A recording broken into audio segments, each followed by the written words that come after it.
안녕하세요. 오늘의 데일리 뉴스레터에 오신 것을 환영합니다. 1. 한국과 가장 비슷한 나라는? 2. 삼성의 폭탄 발표에 미국 초비상 사태. 3. 한국이 준비한 깜짝 선물에 뒤집어진 폴란드 상황. 한번 진실을 알아봅시다. 한국인과 DNA가 가장 일치하는 지역은 어디일까요? 동북아시아에는 4개의 나라가 있습니다. 한국과 중국, 일본, 그리고 몽골까지. 그런데 이 네 나라 사람들의 생김새가 매우 비슷합니다. 하지만 유전학적으로 따져왔을 때 중국과 한국의 차이가 매우 심하게 난다고 합니다. 중국 인민들과 한국 시민들은 외형적으로 구별이 다소 어려운 것이 사실이지만 유전학 관련 전문가들은 대한민국 한반도의 민족과 중국의 메이저 민족인 한족과는 유전적 연관성이 회박하다는 결론을 내리고 있는 상황입니다. 최근 이러한 연구들과 관련되어 영국 케임브리지 대학 등 여러 최고의 전문가들이 집중적으로 연구 문석 자료들을 내놓으면서 동북아시아의 민족적 그룹이 어떻게 형성되어 나가고 있는지 속속 밝혀지고 있습니다. 이러한 문석은 자칫 제3차 세계대전의 씨앗 혹은 파시즘적 민족주의로 변질될 수 있다는 경고도 동시에 나오고 있으나 최근 급격하게 금부상하는 중국의 민족주의 현상, 또 중국의 패권주의 현상이 심화되면서 지금의 현대 대한민국 국민들과 가장 비슷한 민족들이 살고 있는 지역들은 어디인지 알아봅니다. 5위 미국령 티니안 섬. 인구 3,000명. 주민의 약 40%가 한국계 혈통으로 돼 있습니다.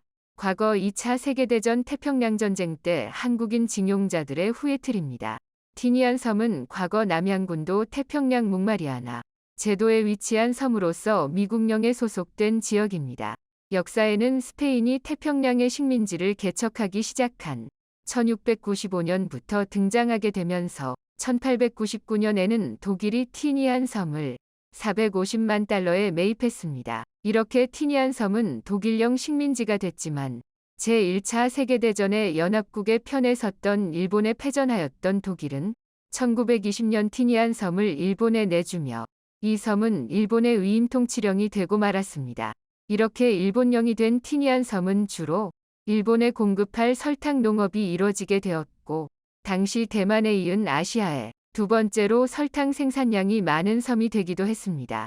1944년 7월 제2차 세계대전에서 일본에 승리한 미군이 이 섬에 도착하자 약 2,400명의 조선인들이 있었는데 결국 이 조선인들 중 일부가 이 섬에서 자손을 퍼뜨려 현재 3,000명의 주민 중 40%가량이 한국계 후손들로 대를 이어져 내려오고 있습니다. 티니안 섬 인근에 위치한 괌도의 경우 2013년 조사에 의하면 한국계 교민이 무려 5,016명이나 거주하여 미크로네시아 즉 남양군도 부근에 위치한 지역의 한인들에 대한 별도의 백과사전 카테고리가 있을 정도로 태평양 일대에는 한국인들의 DNA가 여전히 고루 퍼져 있는 상황입니다. 4위 규슈 지방. 인구 1275만 명. 규슈 지방과 전라남도 지방에는 세계적으로 회귀한 혈액형인 CIS-AB형이 발견됩니다. 해안가로 마주한 두 지역 규슈 묵부지방 그리고 전라남도 지방에만 나타나는데 과거 고대 시기의 영향으로 해석됩니다.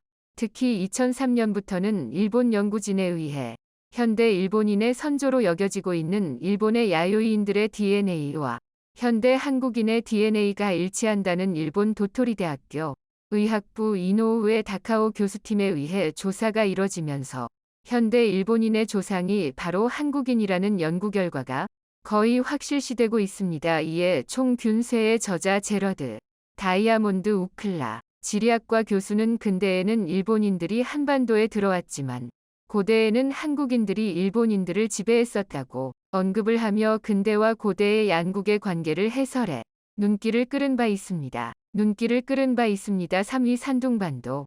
인구 1990만 명. 웨이하이시 280만 엔타이시 710만 명 칭다오시 1000만 명으로 산둥반도 일대에는 약 2천만 명이 한국인과 닮은 이들이 삽니다. 이 산둥반도는 현재 중국에서 남녀 신장이 가장 큰 지역입니다. 이에 대해서 일각에서는 과거 산둥반도가 독일령 식민지이면서 영국령 식민지이기도 하여서 이 당시 유럽인들과의 혼혈이 발생해 중국 대륙에서도 가장 큰 신장을 가지고 있지 않겠느냐는 해석을 내놓고 있기도 하지만 실상은 이 지역의 고대 시기와 연관이 있을 것으로 해석됩니다. 그렇게 따지게 될 경우 산둥반도 지역 주민들 중 일부는 한국과 밀접한 연관이 있는 DNA를 구성하고 있을 것으로 보이는데요.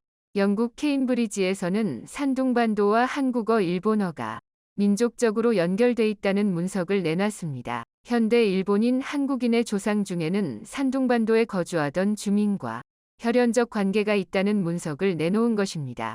현재 국사 교과서에서는 산둥반도의 한국인들의 진출에 대해서 백제 근초고왕 시절의 백제의 해외 진출 사례에서 요서지방과 산둥반도 일본 방면으로의 진출에 대해서만 짤막하게 다루고 있으나 고대 시기 백제의 진출 발해 등주, 공략, 고구려, 이전기의 제나라 신라방 등의 이슈와 연관이 있을 것으로 해석되며 더 먼 고대로 몰라갈 경우 고조선의 법력과 깊은 연관이 있을 것으로 보입니다. 이외에도 현대 산둥반도의 주민들 중 다수는 조선족과 만주족, 몽골족이 많이 거주하는 동묵 삼성 지방에서 이주를 해온 지역으로서 이와도 연관이 있을 것으로 해석됩니다. 2위 묵한, 인구 2,600만 명. 사실상 헌법상 한국인이자 같은 민족입니다. 말이 가장 완벽하게 통하는 민족인데요. 그러나 평양 시민들을 제외하고 대다수의 북한 주민들은 영양상태 부실로 인해 정상적인 신체 발육이 일어나지 않아 대한민국 국민들과 외형적 차이가 점점 심해지고 있는 추세입니다. 이러한 상황에서 묵한을 탈출한 세터민이 대한민국에 자리 잡고 나서 제대로 된 영양 공급을 시작한 후에 키가 무려 8cm가 컸다는 이야기까지 등장할 정도입니다. 현재 묵한 주민들은 동북아시아에서 신체가 가장 왜소한 특색을 보여줘 안타까움을 줍니다. 하지만 일제강점기까지만 해도 묵한 지역, 특히 함경도와 평안북도 지방 지역 주민들의 체격은 아주 큰 사람들로 아시아에서는 가장 큰 체격의 사람들이었습니다. 유럽의 평균 신장이나 체격보다 큰 사람들이 거주했을 정도입니다.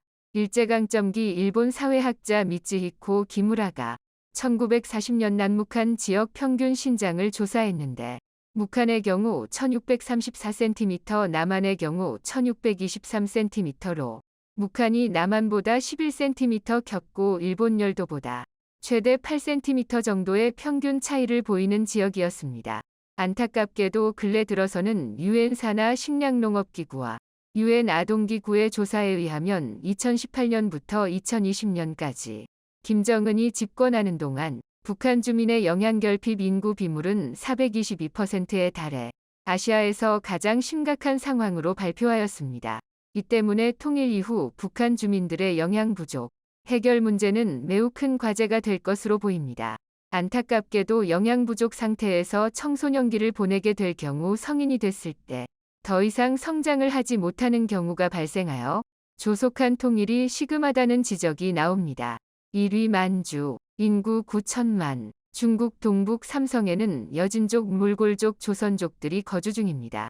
이 지역은 퉁구스계 한민족의 발상지이자 고조선, 고구려 등 한국계 왕국들의 옛 영토였으며 인종적으로 한국인과 가장 유사합니다. 특히 만주 지방의 소수민족들은 현재 소득 수준이 가장 높은 사람들이 거주 중입니다.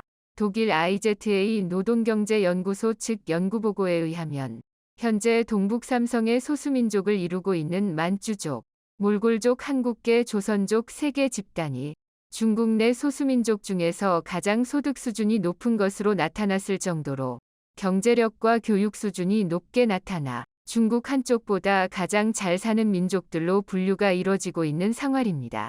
현재 약 1억 명의 인구 중에 70% 정도는 한족으로 분류되고 있습니다. 약 3천만 명 정도가 만주족과 조선족, 몽골족, 퉁구스계 민족들로 구성이 이뤄진 것으로 나타나고 있습니다. 원래 만주에서 한족들의 인구는 많지 않았는데요. 만주국이 붕괴한 이후로 만주 지방의 광활한 농경지, 특히 돼지 사료로 먹일 수 있는 코어 농사를 중심으로 한 대규모 농업이 주 열풍이 일어나면서 만주 지방은 사실상 그야말로 중국 한족들의 땅처럼 돼버린 지가 오래된 상황입니다. 특히 이러한 문제는 조선족 사회에도 큰 영향을 주고 있습니다. 현재 조선족들이 거주 중인 옛 간도 땅 일원은 원래 산악지방으로 농사를 짓기에 매우 척박한 땅이었습니다. 그러나 조선족들의 대규모 한국으로의 이주 열풍이 일어나면서 조상들이 조선시대부터 농사를 지어왔던 알토랑 같은 땅들을 송두리째 중국 한족들이 장악을 해버리는 문제가 생기고 있는 것입니다.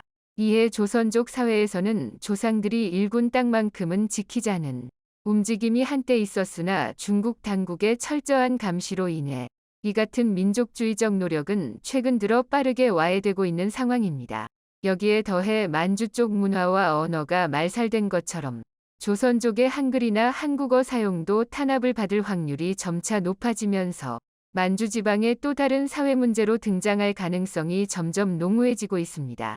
현재 중국 당국은 만주족, 조선족, 몽골족 사회에 대한 감시에 적극 나서고 있으나 간과하고 있는 것은 이틀은 중국 내에서 한족보다 소득 수준이 높은 세민족이라는 점이며 교육 수준과 해외, 자유세계에 퍼져 있는 커뮤니티가 많아 이 문제를 잘못 건드리게 될 경우 국제 문제로 비화될 가능성을 간과하고 있다는 지적이 나옵니다.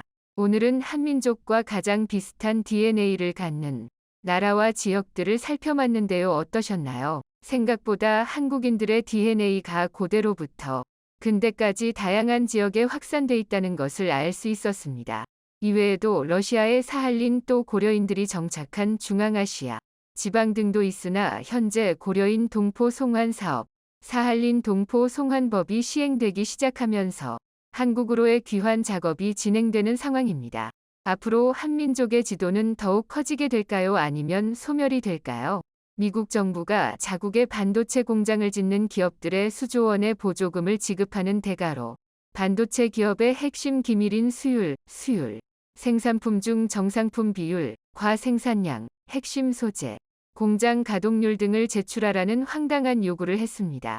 미국은 지난달 반도체 보조금 신청 기준을 밝힐 때부터 현금 흐름, 내부 수익률, 수익성 지표, 예상 수익을 포함한 재무 계획서를 요구했는데요. 이번에는 수율과 관련된 극비 정보와 생산량, 핵심 소재, 고객사가 어디인지에 대한 정보도 낱낱이 모두 달라고 요구한 것입니다. 당시 독소 조항이란 지적이 미국 안팎에서 쏟아져 나왔는데 이에 아랑곳하지 않고 더욱 깐깐한 기준을 내놓은 것입니다. 충격적이죠. 미 상무부는 27일 현지 시각 반도체 기업 보조금 신청 절차를 안내하면서 이 같은 민감 정보를 엑셀 파일 형태로 제출하라고 밝혔습니다. 사실상 반도체 생산과 공장 운용은 물론 회사 경영 전략에 대한 데이터를 모두 내놓으라는 것과 마찬가지입니다. 그러면서 기업이 협조하지 않을 경우에 대비한 수단이 있다.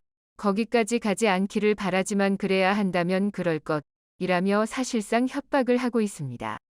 삼성전자나 대만 TSMC와 같은 파운드리는 고객사가 어디인지를 대외적으로 언급한 적이 없습니다. 삼성전자의 경우 테슬라의 자율주행 칩과 LED 헤드램프 등을 생산한다고 알려졌지만 이에 대해 공식적으로 인정하진 않고 있습니다. 고객사들이 이를 원치 않기 때문입니다. 애플과 테슬라 등 글로벌 기업 입장에선 어느 반도체 기업에 생산을 맡겼느냐에 따라 제품의 종류와 성능, 경쟁력 등이 밝혀질 수 있습니다. 애플의 부품을 납품하는 국내 기업이 내부 보고서에 애플을 미주양 기업이라고만 언급하는 것도 이 같은 고객사를 의식해서입니다. 파운드리 입장에선 생산 캐파, 즉 생산 능력이 어디까지인지를 극비에 붙이고 있습니다. 반도체 생산량을 가늠할 수 있는 수율이 대표적입니다. 수율은 웨이퍼 한 장에 설계된 최대 칩, IC의 개수 대비 실제 생산된 정상 칩의 개수를 백분율로 나타낸 수치입니다. 수율이 높을수록 생산성이 높다는 것을 뜻합니다. 수율이 높으면 재료의 사용량이 줄어들어 제조 원가를 아낄 수 있습니다. 업계 관계자는 수율을 밝히는 순간 해당 반도체 기업의 기술력이 그대로 밝혀지는 것이기 때문에 고객사와의 가격 협상에서 불리한 입장에 설 수도 있다고 말했습니다. 반도체 기업의 재고와 생산 능력 등이 밝혀지면 반도체의 전반적인 가격에도 영향을 미칠 수 있습니다. 예를 들어 반도체 고전거래 가격은 반도체 기업이 해외 PC 업체 등 주요 고전거래선과의 협상을 통해 장기 계약 형태로 결정하는 공급 가격입니다. 만일 반도체 기업이 처리해야 할 재고 수량이 많다고 알려지면 고정거래 가격은 떨어질 수밖에 없습니다. 미 상무부가 이날 요구한 정보에는 반도체의 원판인 웨이퍼 종류별 생산량, 공장 가동률, 판매 가격, 수율 등이 포함돼 있습니다. 이뿐 아니라 공장 운영자, 생산 감독자, 엔지니어, 관리자 등 전체 직원의 유연과 급여, 기업 판관비, 마케팅 비용, 연구개발, R&D 비용까지 요구했습니다. 모두 반도체 기업들이 철저한 대외비로 유지하는 내용들입니다. 여기에 미 상무부는 내부 수익률, 부채 상환 지표, 반도체를 만들 때 사용하는 질소, 산소, 수소, 황산 등 화학 소재와 기타 소모품 비용까지도 적도록 했습니다. 그것도 이 모든 극비 정보들을 바로 내일까지 전부 내놓으라고 요구했습니다. 미 정부는 이를 바탕으로 자국 보조금을 받은 반도체 기업에 초과 이익을 추산해 일정 부분을 환수할 방침입니다. 상무부는 보조금 신청 기업의 재정 상태는 반도체법 프로그램 심사에 매우 중요한 부분으로 제출하는 엑셀 파일은 사업성, 재무 구조, 경제성, 위험을 평가하고 잠재적 지원금의 규모와 유형, 조건을 검토하는 데 사용된다고 설명했습니다. 그런데 사실상 반도체 패권을 한국과 대만으로부터 뺏으려는 미국의 갑질이라 판단되고 있습니다. 더 충격적인 점은 이것이 끝이 아니라는 것입니다. 미국 상무부는 이에 더해 97쪽짜리 노동력 개발 계획 지침이라는 가이드라인을 내놓으면서 현지 반도체 공장 직원들을 어떻게 고용하고 교육하며 유지할지에 대한 계획도 밝히라고 요구했습니다. 앞서 보조금을 받으려면 보육시설을 지어야 한다고 내건 조건에 더해 근로자들이 보육시설을 중저가에 이용할 수 있도록 하라는 내용도 담겼습니다. 반도체 업계에선 현실적으로 수용하기 어려운 조건들이라는 반응이 나옵니다. 미국 정부가 수집한 삼성전자, TSMC 위 핵심 기밀이 자국 반도체 산업의 성장에 활용될 수 있는 것 아니냐는 우려도 나옵니다. 현재 삼성전자와 TSMC는 7나노, MM1나노는 10억 분의 1m 이하 최첨단 파운드리, 반도체 위탁 생산에서 독보적인 기술력을 갖고 있습니다. 미국이 요구하는 정보는 그 자체로 핵심 기밀일 뿐 아니라 이를 산출하는 것도 쉽지 않습니다. 반도체 업계 관계자는 삼성과 TSMC 가 공장을 건설하는 파운드리 분야는 고객사의 다양한 주문에 따라 수율이 제각각이라 이를 일일이 예측해 제출하는 것은 사실상 불가능하다며 보조금 규모가 워낙 크고 만약 신청하지 않으면 미국의 반기를 드는 것처럼 보일 수 있어 진퇴양난인 상황이라고 했습니다. 국내 정재계에선 미 정부가 연일 내놓는 무리한 반도체 정책에 자국의 정치 상황이 반영돼 있다고 보고 있습니다. 내년 재선을 앞둔 바이든 정부가 세금을 허투루 쓰지 않는다는 점을 보여주기 위해 사실상 실현이 불가능한 까다로운 조건에다 각종 노동교육 정책까지 집어넣고 있다는 것입니다. 바이든이 자신의 정치적 이익을 위해 한국의 삼성전자와 대만의 TSMC를 희생시키고 있다는 것이죠. 반도체 업계 관계자는 현재 미국에 짓고 있는 반도체 공장은 인플레이션으로 인건비, 건설 자재비가 급등하면서 대규모 적자 상태라며 이런 여건이 지속되면 보조금 신청 여부와 공장 완공 시기 등을 면밀히 재검토할 수밖에 없는 상황이라고 했습니다. 자, 그런데 이재용 삼성전자 회장이 깜짝으로 중국에 간 사실이 알려지면서 미국은 발칵 뒤집혔습니다. 미국 입장에서 더 답답해하는 이유는 바로 이재용 삼성전자 회장이 중국에서의 일정 대부분을 비공개로 하고 있다는 것입니다. 도대체 뭘 하고 있는지 알 수 없는 상황인데요. 이 회장은 행사 마지막 날 리창 총리 등 시진핑 집권 3기위 중국 고위 인사들과도 면담하는 것으로 알려졌습니다. 행사 개막에 앞선 지난 24일에는 시 주석의 대표적 측근 중 한 명인 천민얼 텐진시 서기와 면하며 세간의 이목을 집중시키기도 했습니다. 일각에서는 이미 30조 원을 중국에 투자한 삼성에 중국 정부가 파격적인 제안을 했을 가능성이 높다며 미국과는 달리 아무런 극비 정보도 요구하지 않는 조건으로 미국보다 2배 이상 많은 지원금을 약속할 것이라 전했습니다. 삼성이 독단적으로 이러한 결정을 내릴 가능성은 0%입니다. 미국의 제재 대상이 되는 순간 글로벌 시장에서 매장당하기 때문이죠.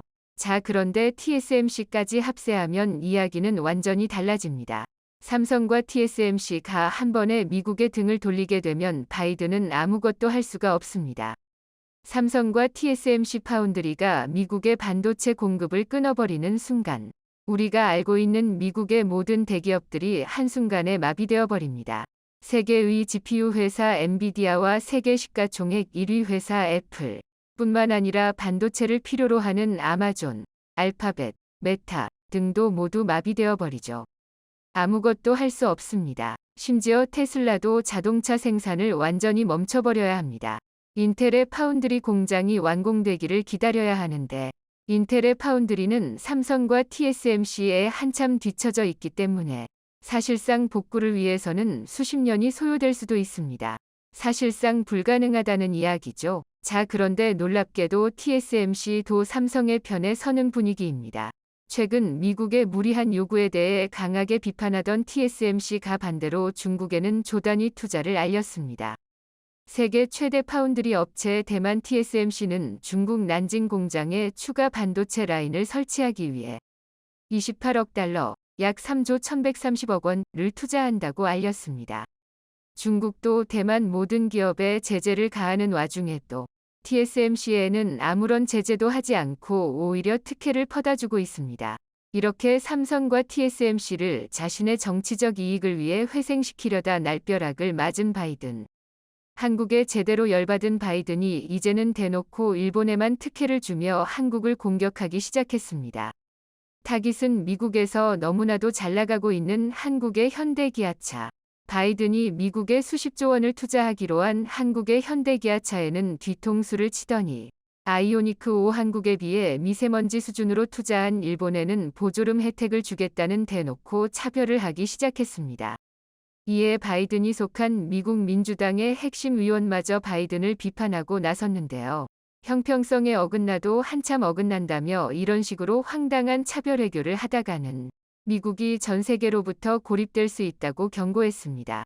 한국 육군의 강력한 화력을 과시했다는 소식이 전해졌습니다. 이번 훈련에는 천무 2문과 자주포 15문이 투입되어 200여 발이 사격되었고 천무는 60km 떨어진 표적을, K9 자주포는 장사거리 포탄으로 최대 사거리인 40km 떨어진 표적을 타격했는데요. 또한 K9 자주포는 장사거리 포탄으로는 최초로 자주포 1문으로 포탄 3발을 발사해 동시에 표적에 명중시키는 토트 사격을 성공적으로 실시하며 다시 한번 K9이 명품 자주포라는 사실을 증명해냈습니다. 이처럼 뛰어난 성능을 보여준 천무 다연장 로켓과 K9 자주포는 세계 군수시장에서 가장 뜨거운 무기 중 하나로 주목받고 있으며 폴란드를 비롯해 각국의 수출이 진행 중인데요. 얼마 전도 무기의 수출이 큰 진척을 이루어내며 한국 방산의 놀라운 위력을 과시했다는 소식이 들려왔습니다. 폴란드의 첫 번째 천무 다연장 로켓의 인도는 8월에 이루어질 것입니다. 우리는 소련제 장비를 현대 장비로 교체하는 데 중점을 두고 있습니다. 한국 장비는 가장 현대적 장비이고 폴란드 국방부는 좋은 거래를 했습니다. 폴란드의 옐츠, 젤크 차량에 장착된 천무 발사 장치는 미사일의 종류에 따라 최대 300km까지 떨어진 목표를 타격할 수 있습니다. 또한 이 장치는 최대 40발의 미사일을 탑재할 수 있으며 시속 80km의 속도로 발사 지점에서 이달하는 것이 가능합니다. 명물어전 한국 방산이 또 한 번 신속한 스피드를 보여주며 폴란드 국방장관의 입에서 기어코 감탄이 나오게 만들었다고 합니다. 얼마 전 폴란드로 배송될 FA550V의 첫 번째 출고식이 진행되었는데요. 경남 사천의 KAI 본사에서 FA50GF를 흐뭇하게 돌아보던 마리우스 부와슈차크 장관이 생각지도 못한 무기를 발견하고 발걸음을 멈추었는데요. 그것은 바로 폴란드형 천무 다연장 로켓이었습니다. 이는 마리우스 국방장관도 예상하지 못했던 부분인 것으로 보였는데요. 지난 5월 18일 폴란드형 천무를 제작하기 위한 폴란드의 전술 트럭 옐츠가 한국에 도착했었습니다. 폴란드는 천무를 도입하면서 자체는 자국의 전술 트럭으로 사용하기로 결정했었고 이들 위한 차량을 한국으로 보내 한국에서 통합 작업을 진행할 예정이었습니다. 그런데 그로부터 겨우 3주밖에 지나지 않은 이번 출고식에서 동합 작업을 완료해버린 모습을 공개해 폴란드를 또 한 번 놀라게 만든 것입니다. 그동안 한국이 빠르다 했었지만 이번만큼은 정말 놀랄 수밖에 없었던 마리우스 국방장관도 천무를 보고 오천무라고 감탄을 참지 못했습니다. 보낸 지 한 달도 되지 않아 완성된 폴란드형 천무에 마리우스 장관도 환하게 웃으며 언제나 신속한 납품을 보여주고 있는 한국 방산업계에 감사를 표했다고 합니다. 지난 10월 19일 천무 288대를 도입하는 계약을 맺은 지 8달 만에 폴란드형 천무가 모습을 드러냈으며 1년도 되지 않은 8월부터 폴란드로 납품이 시작될 예정입니다. 폴란드군을 위한 동합 작업까지 공정이 추가되었는데도 K2, K9 못지않은 납품 속도를 보여주고 있는데요. 게다가 발사대의 형상과 폴란드 언론의 보도를 분석한 결과 폴란드에서 천무를 구입하면서 천무용 탄도미사일 KT-SSM-2를 패키지로 구매했다는 사실이 드러났습니다. 폴란드 차체에 천무 발사대를 결합해 만들어질 이 새로운 다연장 로켓은 폴란드형 K9 크랩 자주포처럼 갑각류의 이름을 따 WR300 호마르라고 명명되었는데요. 그런데 공개된 호마르를 자세히 살펴보면 로켓 발사대가 기존 구형 천무 발사대와 다르게 KT-SSM을 발사할 수 있는 신형 발사대라는 사실을 확인할 수 있습니다. 즉 폴란드에 수출될 천무는 KT-SSM을 운용 가능한 개량형 천무로 계약이 이루어졌었던 것이죠. 폴란드 군사 매체 FNC14에서도 폴란드형 천무 다연장 로켓이 공개되었다는 소식을 전하며 폴란드 육군은 천무와 함께 600mm 구경의 사거리 290km의 정밀 유도 탄약을 얻게 될 것이라고 보도했습니다. 사거리 300km 급의 600mm 구경의 정밀 유도탄이라면 명백히 천무용 전술지대지 탄도미사일 KT-SSM-1을 가리키는 것인데요. 한국형 ATACMS 미사일이라고 할 수 있는 KT-SSM은 천무를 여타 다른 다연장 로켓과 구분되게 만들어주는 특징으로 천무의 미사일 포드당 한 발씩 최대 2발까지 장착이 가능한 탄도미사일입니다. 폴란드보다 앞서 천무를 도입해 운용하고 있는 UAE에서도 KT-SSM을 강력하게 요구해 왔었죠. 그리고 이번 폴란드에 납품할 천무는 본격적으로 KT-SSM 탄도미사일을 운용할 수 있는 능력을 갖추게 된 것을 확인할 수 있었는데요. 납기일을 앞당기는 것도 모자라 폴란드의 요구사항까지 전부 충족시키며 K방산이 괜히 명품이라 불리는 게 아니라는 걸 증명해내고 있습니다. 그리고 폴란드와 함께 한국 방산의 속도에 놀라움을 감추지 못하는 곳이 있으니 바로 이집트인데요. 지난 11일 이집트의 한 군사 전문가가 자신의 트위터에 한 장의 사진을 올렸습니다. 그건 바로 지금까지 보지 못한 도색이 입혀져 있는 K9 자주포였는데요. 사진을 올린 이집트 군사 전문가는 이 사진이 이집트의 200 군사 공장에서 촬영한 K9A1이지. 즉 이집트 수출형 K9 자주포라고 밝혔습니다. 그리고 지난 5월에는 같은 공장에서 이집트형 K9의 생산을 시작할 준비를 하고 있다는 소식을 전하기도 했었는데요. 즉 사진에 찍힌 K9이 이집트에서 처음 생산된 시제품이라는 뜻으로 K9 자주포의 이집트 현지 생산이 임박했다는 것을 알 수 있습니다. 지난해 2월 K9의 제조사인 한화는 이집트와 2조 원 규모의 K9 자주포 K10 탄약 운반 장갑차 패키지 수출 계약을 체결하면서 아프리카 지역에 처음으로 수출을 성사시켰었습니다. 이후 2024년부터 초도 물량을 공급하고 잔여 물량은 이집트 현지 라이센스 생산으로 공급할 계획이었습니다. 그런데 이번 사진이 유출되면서 한국에서 초도문이 도착하기도 전에 이집트 현지에서 K9 자주포를 생산할 준비를 거의 마친 상태라는 것이 드러난 것이죠. 이처럼 이집트 K9 사업이 이례적으로 앞당겨진 원인으로는 최근 호주에서 K9 2차 도입 계약을 취소하면서 호주 사업 규모가 축소되는 바람에 한화에어로스페이스에서 이집트 사업에 역량을 집중하고 있는 것으로 분석되고 있습니다. 그런데 이번 K9이 조립된 것으로 추정되는 이집트의 군수공장은 주목할 부분인데요. 이집트의 200 군수공장은 이집트군을 위한 M1 에이브람스를 생산해왔었던 이집트 최대 군수공장 중 한 곳입니다. 잘 알려지지 않은 사실이지만 이집트군은 무려 240대의 F-16화, 1360대의 M1A1 에이브람스를 운용하고 있습니다. 미국 이외의 국가 중 가장 많은 M1 전차를 운용하고 있는 국가라고 할 수 있죠. 이처럼 이집트 육군에서 가장 중요한 전력인 M1 생산 공장에서 K9 자주포를 생산할 계획이 드러나며 이집트에서 K9의 전력화를 그만큼 중요하게 여기고 있다는 걸 보여주고 있는데요. 이집트에서 가장 중요한 공장까지 K9를 위해 내주면서 K9의 전력화에 심혈을 기울이는 이유는 이집트의 가장 중요한 외화 수입원인 수에즈 운하를 보호하기 위함인데요. 수에즈 운하 통행료는 이집트의 3대 외화 수입원 가운데 하나로 이집트 GDP의 약 10%가량을 차지하고 있습니다. 지난 2021년 일본에서 건조한 에버기븐 호가 수에즈 운하를 들어막았을 당시 이집트는 단 일주일 만에 수백억 달러에 이르는 손해를 입었었죠. 즉, 만약 수에즈 운하 인근 해역이 적 함선에 의해 몽쇄된다면 이집트의 경제는 치명적인 타격을 입을 수 있다는 것입니다. 이집트 국방부에서는 이러한 사태를 막기 위해 해군력을 강화함과 동시에 적 함대가 아예 이집트 해안으로 접근할 엄두를 내지 못하도록 40km에 달하는 사거리의 해상 표적을 대상으로 한 도트 사격까지 가능한 K9 자주포를 해안 방어용 화력 체계로 도입했던 것입니다. 한국이 명실상부한 민주주의의 병기창으로 활약하고 있다는 건 이제 모두가 인정하고 있는 사실입니다.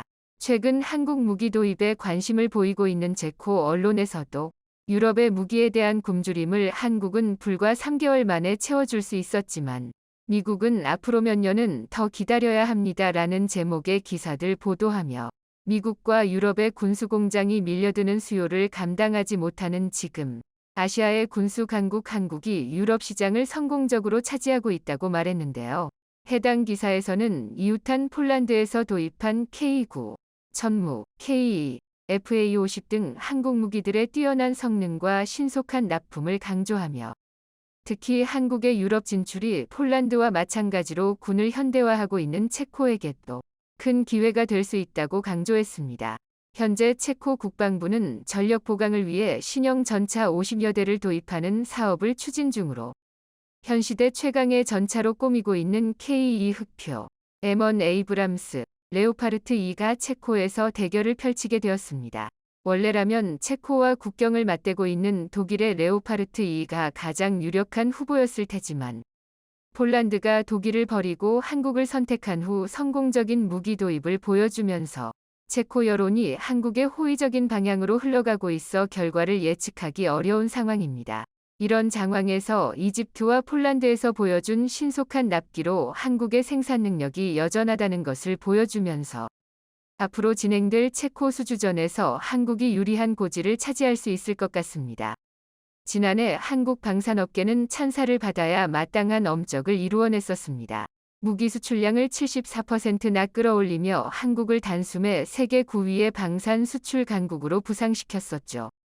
이 정도 성과를 올렸으면 조금은 안이해질 만도 한데 한국 방산업계는 초심을 잃지 않고 한국 방산의 가장 강력한 장점인 뛰어난 생산 능력으로 납기 기록을 조금이라도 더 단축시키기 위해 피땀을 흘리고 있습니다.